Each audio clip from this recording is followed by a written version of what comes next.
welcome back to my channel. If you are somebody that normally quits on a new goal or on a new program that you joined within the first 30 days, you guys have to watch this video. I think this video will seriously change it all for you. So I'm on day 41 of 90 in my 90 days of excellence journey that I'm on. And if you were following this journey, then you know that it's not only me on the journey, but I'm actually taking clients through it as well. Now on YouTube, the reason why I want to share my clients' stories is because these are real people and everyday real life scenarios just like you that hopefully you will be able to relate to. So you can see that if they can overcome all these things, so can you. So let's go ahead and meet everybody that's going to be a part of this video. Hey everyone, my name is Sydney and I'm currently on day 41 of 90. Hey guys, Kiara Marshall here from Simi Valley and I am on day 41 of 90. Oh my god, that's insane. It does not feel like it's been 41 days. Hey guys, this is Jana Roller from Penticton, British Columbia. I am on day 41 of 90. Hi, my name is Erin Erdos and I am from Chattanooga, Tennessee, and this is day 41 of the 90 Days of Excellence Challenge by Emily Hayden. Everybody in this video has made it past the 30-day mark, which unfortunately is usually the time period where most people quit. So I wanted to hear from them. What made them successful this time, and what are their tips and advice for you to help you not quit or give up on yourself? So I decided to ask my clients how their first 30 days went. My first 30 days was exciting, scary, a little bit challenging, but also very rewarding. I fell off a little bit after I got through the adrenaline rush of getting started, and I realized that reality is setting in and I have to push through this even on the days that I don't want to, and they were definitely those days that I didn't want to. So the first 30 days for me were give and take. The first 2 weeks were actually pretty easy, and I think that's because we were all on this high of like, yes, like new program, this is amazing, we're having so much fun, I love the girls I'm with. The second 2 weeks were really hard for me, and I think that's because I am in my final semester at college and I'm writing my senior thesis this semester, and it's really overwhelming and I just like break down all the time. Every day's a new day, take it one day at a time, or if you don't, it's gonna get really overwhelming. So that's a tip. The first 30 days of the program was a bumpy ride. I am naturally a very chaotic person. Focus is something I've always struggled with, and I'm kind of like a cat. If I see something shiny, I'm gonna get distracted. So the first 30 days was just a lot of me continually practicing the same habits over and over and over again. So it was off to a rough start, and it definitely wasn't easy, but it eventually starts to all come together. I'm gonna tell you why the first 30 days can suck sometimes. For me, it was all a question of follow through. Any program I've ever done, I've had some fall downs, and I was going 100%, and whenever I fell down, it was really hard to get back up because I would go from 100 to 0 and think, oh, well, I failed. There's no point in going on. And that took years to change that mindset. The first 30 days, what really had to change for me was my why. My why could not be event-oriented. It could not be, I'm going on vacation. Could not be, I'm gonna get pictures, I gotta look good. Because I'm always worried about pleasing others, and I needed to stop that mess and please myself. So my why became, I am going to follow through on this. I will not believe I am lazy. I will not believe I am mediocre.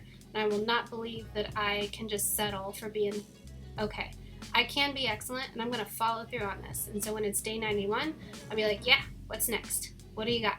It's gonna carry me through forever, because it is not a date that is passing. It is not a weight that is fluctuating. It is a life that is continuing. Erin is right. Honestly, guys, sometimes the first 30 days can suck. So like, how do we get through this? The top 3 excuses that I see made during the first 30 days are, number 1, it didn't end up being the right timing for me. Guys, it's never going to be the perfect time. Throw that excuse in the trash. Number 2 is the blame game. It's always somebody else's fault, and there's always some way to justify any excuse that you have. I think a lot of people fail to take radical responsibility, and I do not blame them for it because chances are they've never had an opportunity in their life to practice radical responsibility. This is where having somebody to keep you accountable will really, really help, because if someone is there holding you accountable, at the end of the day, it's up to you to get the work done. So if you don't get the work done, you just simply have to own up to it and say, I didn't do as good as I thought I should, and I didn't do as well as I could, but you know what, today I'll decide to do better for tomorrow. Third thing that I see is this all or nothing mentality. It's people that get really, really excited and really amped, and they do everything really well for the first week. And then the second that they get off track, they're like, well, I'm already off track, so I fail. And they get really down and negative on themselves. You guys, it's not about never failing. It's about having a failure and being like, I'm never gonna stop getting back up.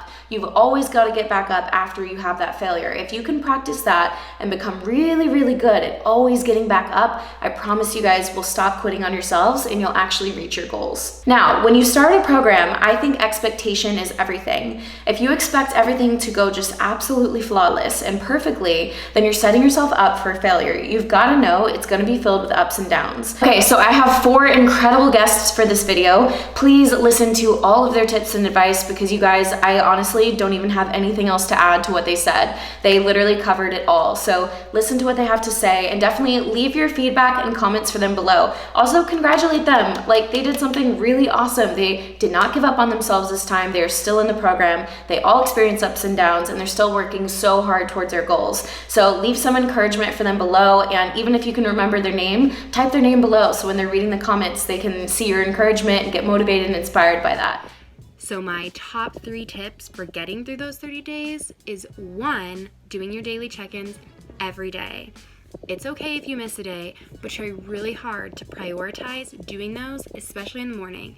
It sets your day, it sets the tone for your day, and it keeps you accountable to yourself and really to the rest of the group if you're in a group or if you're doing this by yourself. My second tip, when you're having those hard days, remember why you started. Remember deep down what broke you to the point of saying, I have to commit to something, I have to commit to these 90 days, I have to make a change. That will get you through those rough days. It's again, accountability to yourself with the bigger picture. My third tip would be find someone you can be accountable to.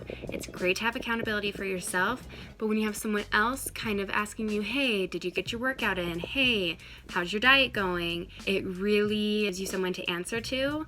So find someone, a friend, hire a coach, find someone to keep you accountable. I am having a great time in this group. I'm having a great time challenging myself, and if I can do this, you can do this too. We're supporting each other. We got each other's back, so we can do this together. Thanks. My top 3 tips for overcoming the first 30 days of any program is tip number 1 is understanding your why. Why is it that you want to change? What is it that is driving you to make new healthy habits? Once you understand your why, that's kind of like the fuel for your fire. It's going to be what motivates you on the days that you don't feel like going to the gym or don't feel like sticking to your food or don't feel like getting up early. Tip number 2 is utilizing Post-it notes. I know it sounds crazy, but this is something I've done since the beginning of my own fitness and health journey. Is I have Post-it notes all over my house to just kind of remind me to stay present and self-aware. They're like little affirmations that really make me feel good, or sometimes they're reminders to like stick to my food, to not mindlessly snack while I'm in the kitchen, things like that. So you can kind of personalize them, really make it unique to you. Tip number 3 is just to keep going. Even when you fall down and maybe you make mistakes, and maybe one day didn't go so well, the next day just keep showing up. I promise that it will get easier, so as long as you just keep moving forward. Change is hard, staying the same is hard, so you kind of got to choose your hard, but you are worth the change. The 3 things that I would say you should do on any program is set yourself up for success at night. I always put my stuff out by the door, minus my lunchbox, that's in the fridge, the night before. That way it's one less thing for me to worry about. 2, plan out everything. If you make a schedule of everything you need to do from the most important to the least important, it makes your life so much easier because you know what you need to get done first that day. Like for me, I have to plan out like minute details, especially for my senior thesis. Like I have to do 1 paragraph today, because if I don't, I get really overwhelmed and I just can't do it. I have to leave it alone. I can't go near it. 3, Surround yourself with amazing people, like people who will listen to your struggles and help lift you up. It is always good to talk about what you're going through. Never hold it in. I know for me personally, I have been coming to terms with that. I hate talking about myself. I hate talking about my problems, but I have a lot of amazing people that are around me telling me that I need to. Don't be afraid to talk about when you're having issues, you guys. It's one of the biggest problems when people drop off. Let's get this bread, you guys. You got this, and be the best you that you can possibly be. And then my tips are to try and take the wind out of the word failure. I struggled with getting up in the morning. I slept in this morning, but my first thought used to be, I've failed at being an adult. I have failed because I woke up late. And that is a heavy piece of armor to wear the whole day, that failure armor, to think, I've already failed and the day hasn't even started. So try to take that off, and as soon as you wake up, think, all right, I'm starting the day a little later, but I haven't failed. It just means that, what can I do with the rest of the day? It doesn't matter if someone started their day earlier than you. You can still accomplish what you want. You can still have a good day. Try to give yourself a break, and then try to put in some habits in place so that you don't wake up late the next day. And then my other tip would be, find those triggers. Whenever you are in that bubble of failitude and you're feeling all failure-y, try to do an event audit and backtrack and think, what triggered me? What got me to this place where I feel overwhelmed and like I can't get up? What led up to this? For me, it's dirty dishes, dirty laundry, dirty house in general. It makes me feel itchy. And it can creep up on me slowly, so that one day I'm waking up and I slept in late, and then I went downstairs and there's dishes in the sink I don't want to cook, so I get a crappy fast food thing. There are so many things that I could have planned and prepared for to make that day, even with a sink full of dirty dishes, go smoother. Find your triggers and try to create action steps around them. That way it won't be triggering. They'll just be like, all right, this happened, but I got a plan. I've got a backup. It's okay. And just to remember that we're all really similar people. We're all capable of greatness, and we're all capable of letting ourselves down. And the only difference between, the Emily Haydens of the world is that she has been where we are. She has been low. She has felt that feeling of failure, but she got back up. She kept getting back up. And her why is something that carries her forever.